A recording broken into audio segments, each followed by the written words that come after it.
दोस्तों नमस्कार। एक बार फिर हाजिर हो दोस्तों आपके फेवरेट चैनल ट्रेंडिंग नाउ पे एक नई जानकारी और एक नई वीडियो के साथ। जी हाँ दोस्तों, आज हम बात करेंगे बैंकिंग से संबंधित। और रिजर्व बैंक ऑफ इंडिया ने लगातार छठी बार अपने रेपो रेट में 0.25% की बढ़ोतरी कर दी है। और इस रेपो रेट के बढ़ने से जाहिर सी बात है कि आपके होम लोन और अन्य तरह के लोन जो हैं, कर्ज हैं, उसके ईएमआई का बोझ आप पे ज़्यादा बढ़ जाएगा।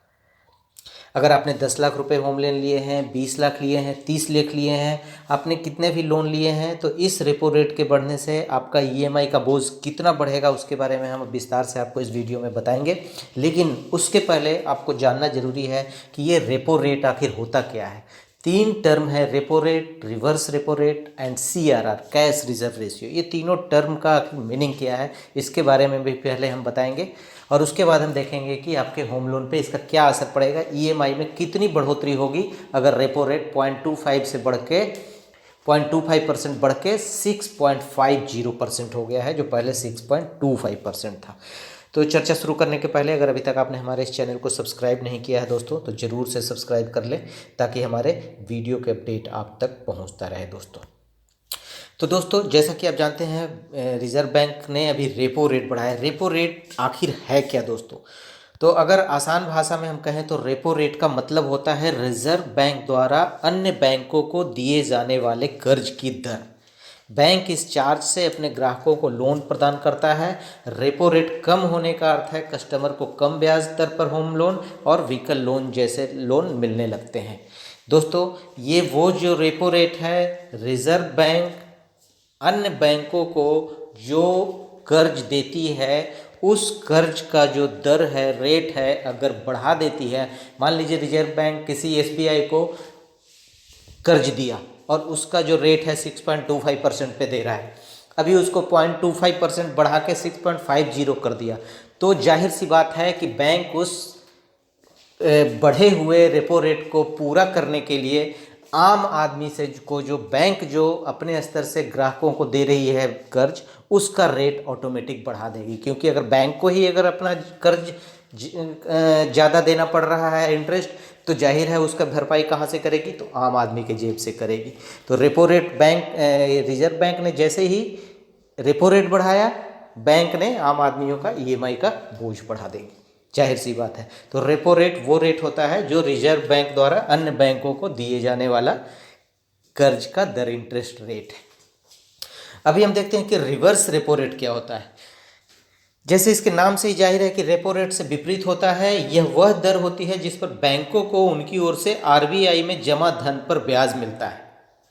मतलब बैंक का पैसा अगर आरबीआई में जमा है तो आरबीआई उस जमा पैसे पर इंटरेस्ट देती है। मतलब बैंक के लिए ये फायदेमंद है। रिवर्स रेपो रेट बाजार में कैश लिक्विडिटी को नियंत्रित करने में काम करती है। नियंत्रित करने का क्या होता है, अगर बैंक के पास पैसा ज़्यादा है, कैश ज़्यादा है, तो वो अपने पैसे को रिजर्व बैंक में जमा करती है और रिजर्व बैंक उस जमा हुए पैसे पे बैंकों को इंटरेस्ट देती है। तो मार्केट में जब ऐसा हो जाता है कि कैश अचानक से मार्केट में ज़्यादा हो गया, मतलब कि लोगों की खरीदने की जो क्षमता है वो अचानक से बढ़ गई, बाज़ार में पैसे अगर ज़्यादा फैले हुए हैं, तो रिजर्व बैंक क्या करता है, रिवर्स रेपो रेट का दर को बढ़ा देता है। रिवर्स रेपो रेट दर बढ़ाने का मतलब है कि बैंक जो इधर उधर पैसे जो फैले हुए हैं उस पैसे को वापिस लेके रिजर्व बैंक में जमा कर देती है।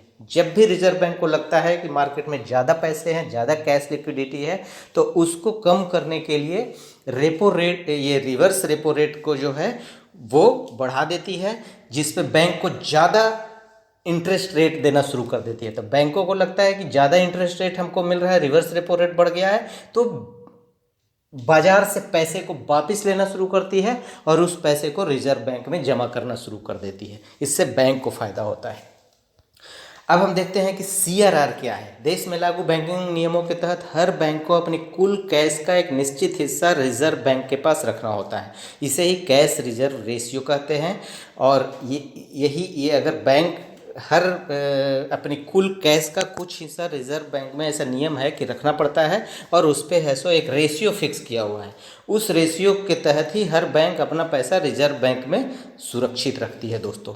और जिस दर पर बैंक अपना पैसा सरकार के पास रखती है उसे SLR कहते हैं। कैश लिक्विडिटी को नियंत्रित करने के लिए इसका इस्तेमाल किया जाता है दोस्तों। तो ये जैसा कि आपने देखा दोस्तों, रेपो रेट क्या है, रिवर्स रेपो रेट क्या है और CRR क्या है।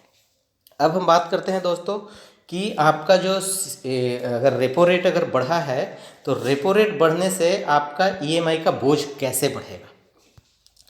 अगर आपने होम लोन ले रखा है 10 लाख रुपए का,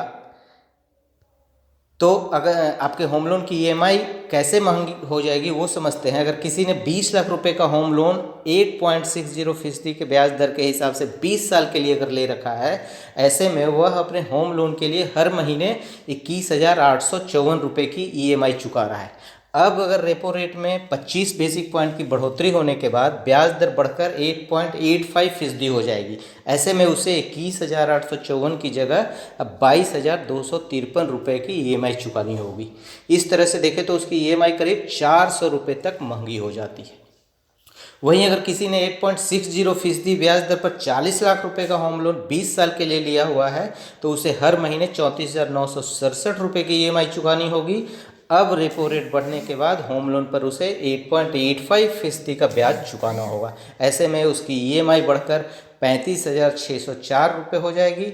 इस हिसाब से 637 रुपये की EMI बढ़ जाएगी अगर वो 40 लाख रुपए का होम लोन 20 साल के लिए लेके रखा है। तो अगर 20 लाख रुपए का होम लोन है तो उस पर 400 रुपये की बढ़ोतरी, और अगर 40 लाख होम लोन है तो उस पर 637 रुपये की बढ़ोतरी ऑटोमेटिक हो जाएगी दोस्तों, क्योंकि RBI ने रेपो रेट पे इजाफा कर दिया है दोस्तों। लेकिन एक और है दोस्तों, अगर EMI रेपो रेट बढ़ता है तो EMI बढ़ती है, लेकिन एक जगह पे लोगों को ये फ़ायदा होता है और वो है FD। RBI की ओर से रेपो रेट में बढ़ोतरी के बाद आम आदमी पर महंगाई का बोझ तो बढ़ जाता है, लेकिन बैंकों में जमा FD पर लोगों को फ़ायदा हो जाता है, उस पर ज़्यादा ब्याज मिलता है। तो उम्मीद करता हूँ दोस्तों ये जानकारी आपको पसंद